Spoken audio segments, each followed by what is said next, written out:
a feeling we had something. Could have seen it in your eyes. Took a second, but I'm right here, waiting for you with open arms.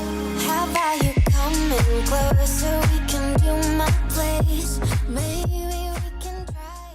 So another new earbuds from Soundpeats, and I think we can kind of see the trajectory of newer Soundpeats models. And from what I can tell, they're focusing on making more simple, good sounding earbuds. But what I'm struggling to find is what makes these earbuds unique enough compared to the competition or even Soundpeats' own previous models. So in 2019 and 2020, earbuds tech are really exciting, and they're going up in trend. And Soundpeats is working on various multi-driver earbuds, experimenting with newer chipsets, newer codecs, and much more.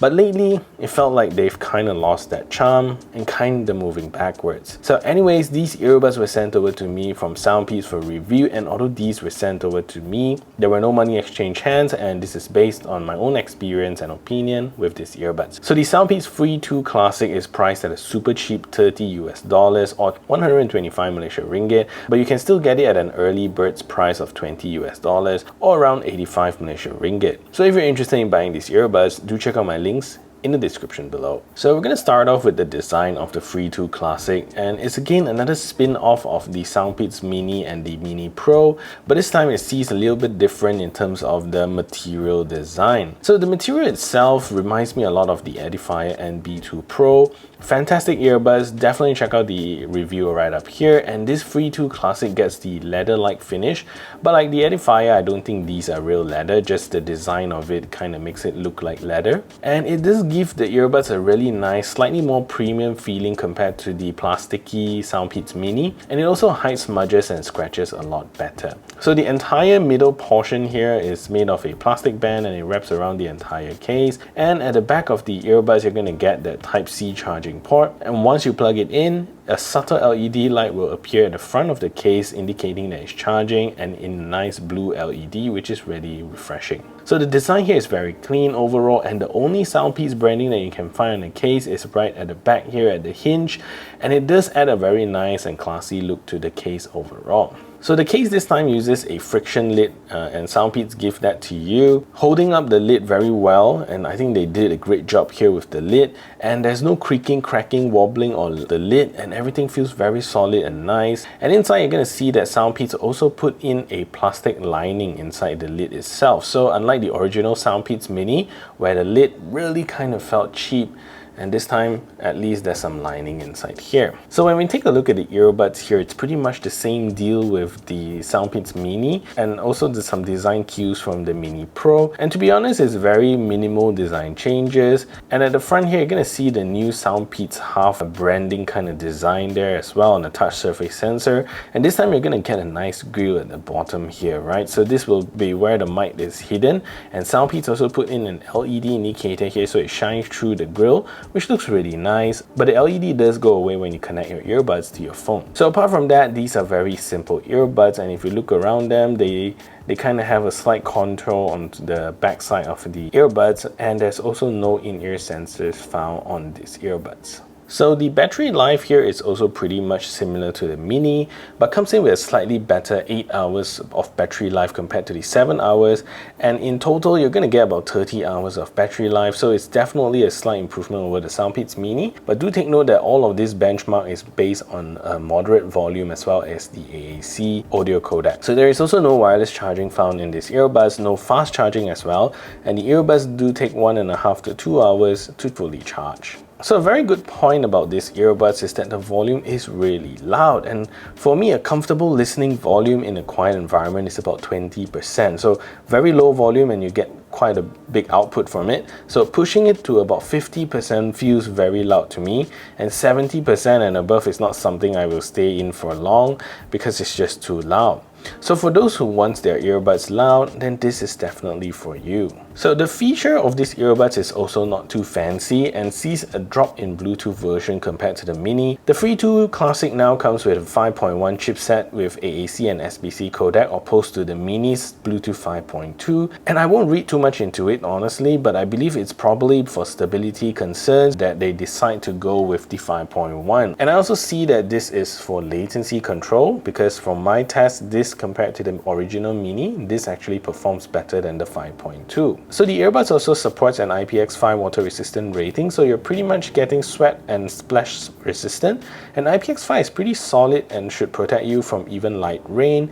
Just don't submerge them into water and you'll be fine. The Free 2 Classic also supports a super seamless mono and stereo mode, so it's very seamless when swapping the earbuds in and out of the case, and if you like using your earbuds single-sided, then they work perfectly well and feel really intuitive. And lastly, there's no multi-point connectivity on these earbuds. So sound signature of the Free 2 Classic, and I would say it's exactly like the Soundpeats Mini, and it still gives you that very V-shaped kind of sound signature, but you know, not full on V-shape, meaning you're gonna get some emphasis on the low ends as well as the high ends, but not so much on the middle range. So when using these earbuds, they don't give you a lot of heavy bass, but some bass for your music to at least sound kind of good. Somehow bass is not the key emphasis here as well, and these earbuds kind of feel like there's a lot of potential for it to be stronger, but that's not what we're getting here. The vocals are also slightly recessed with certain songs, not terribly bad, but just a click below the bass notes as well as the instruments and the highs, meaning that you can hear the dominant signature here, which is the highs, and the instruments being slightly in front of the vocals. Highs is decently good with good enough clarity and brightness, but again, it's mediocre. Doesn't feel like the cleanest, nicest sounding highs out there. Personally, it feels okay, but just a little mediocre, especially with so many good earbuds out in the market now, and Soundpeats themselves also come out with quite a few good earbuds in the past, so why the downgrade? So this is a test to see if the Soundpeats Free 2 Classic is a good earbuds for making phone calls. So this is me speaking in a relatively quiet environment, and this is the call quality that you can expect. So what I'm going to do now is to turn on a simulated background noise so we can hear a difference.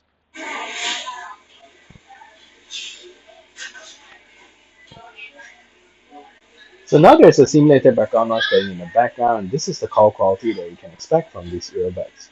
So what do you think of the call quality? Let me know in the comment section down below.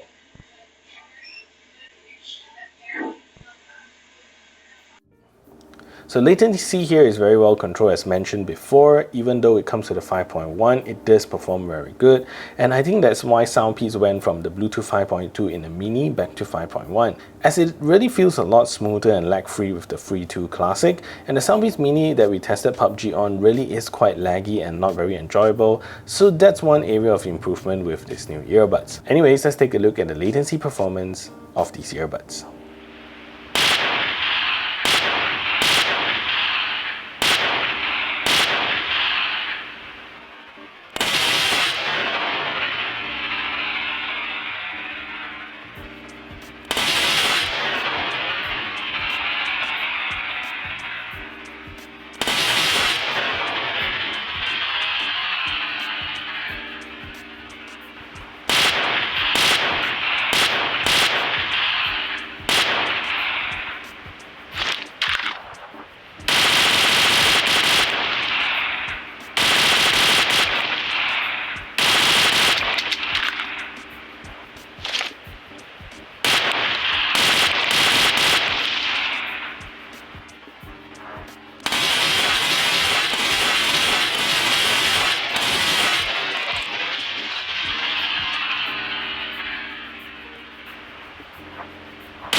So the control scheme here is very standard to all Soundpeats earbuds, covering all aspects of the controls that you need for an earbud, and is really good.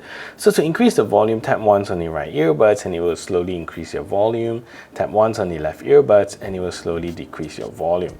So to play or pause media, double tap on either side of the earbuds and it will play or pause your media. And to skip tracks forward, press and hold on the right earbuds, and to skip backwards, press and hold on the left earbuds.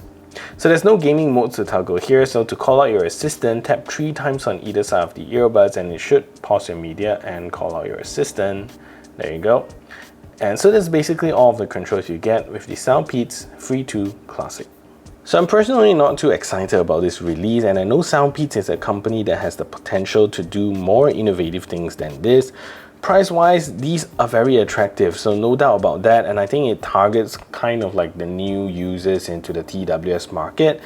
But I just hope to see something that could, wow buyers and wow reviewers, challenge the innovation in this industry. So that's my personal view and take on these earbuds. So really depends on you whether or not to pick this up. So that is it for this review. If you find this video helpful, smash that thumbs up button, share this video everywhere, and if you haven't yet subscribed, do consider subscribing. I'll see you in the next video.